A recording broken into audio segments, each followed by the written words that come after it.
3 is less than or equal to x bracket x minus 2, which in turn is less than 3x plus 6. There's two subproblems here, aren't there? So let's look at the left-hand side subproblem then. This one here. So 3 is less than or equal to, expand this bracket, we get x squared there. And then it's a minus 2x, isn't it? Now collect all the terms on the same side. So we've got an x squared, we've got a minus 2x. Move the 3 over to be with them to make minus 3. We're reading it from right to left, so that reads greater than or equal to, and there's nothing left on the other side, is there? So we have this, let's factorize. X and x, it has to be 3 and 1, doesn't it? And this then needs to be a minus, that needs to be a plus, x squared. Minus 3 plus 1 is minus 2. Plus times minus is a minus, 1 times 3 is 3, so that's fine.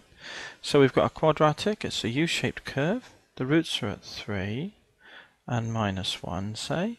It's a U-shaped curve, so that quadratic looks like this.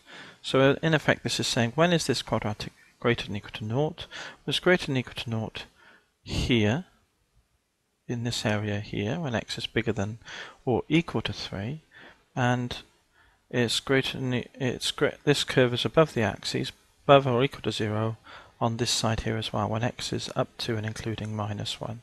So here, everything up to and including minus 1, and everything bigger than and including 3 itself. So there's our regions where this inequality is satisfied then for the left hand side. Now let's look at the right hand side and see what we get there. Well, here we got these terms which we expanded above, x squared minus 2x is less than 3x plus 6. Now move everything onto the left to be with the x squared term. Minus 2 minus 3 is minus 5x. Move the 6 over, it becomes minus 6 is less than 0. Factorize this. X and x. A 3 and a 2 will give 5, won't it, with a minus and a minus. That's not going to work. So is it 6 1s then? So that's not the right factorization, of course. So let's have another go then. X and x. Minus 6 times plus 1 is less than 0. There we go. X squared minus 6x plus x is minus 5x minus 6. I was just thinking this wouldn't factorize for a moment, that was all. So here we've got a quadratic with roots at 6, so that's way over there somewhere, and also at minus 1. It's a U-shaped curve, so it looks like that. But also the thing is here, when is this quadratic less than 0? Well, here you can see it's underneath the x-axis between up to, but not including 6, and down to, but not including minus 1. So there's our region where this right-hand side inequality is satisfied. So let's just draw a picture then of what we've got then. So let's turn our attention to that. So here, what have we got then? Let's draw a number line and see where they overlap. Firstly, we've got minus 1. And anything less than or equal to minus 1, so put a dot here and back. And this is the left-hand side inequality. That area is okay as far as the left-hand side is concerned. And everything above 3, so I'll put 3 here, put 0 there then. And greater than or equal to 3, so put a dot to mean the point's included. And that region's okay on the left-hand side. So this or this are fine for the inequality to hold on the left-hand side. The right-hand side says everything between minus 1. So here's minus 1, but it doesn't touch minus 1, so put a ring up to the value 6.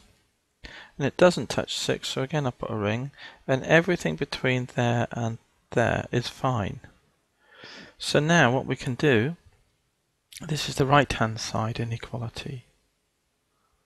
So where do they overlap? Well, is there any overlap here?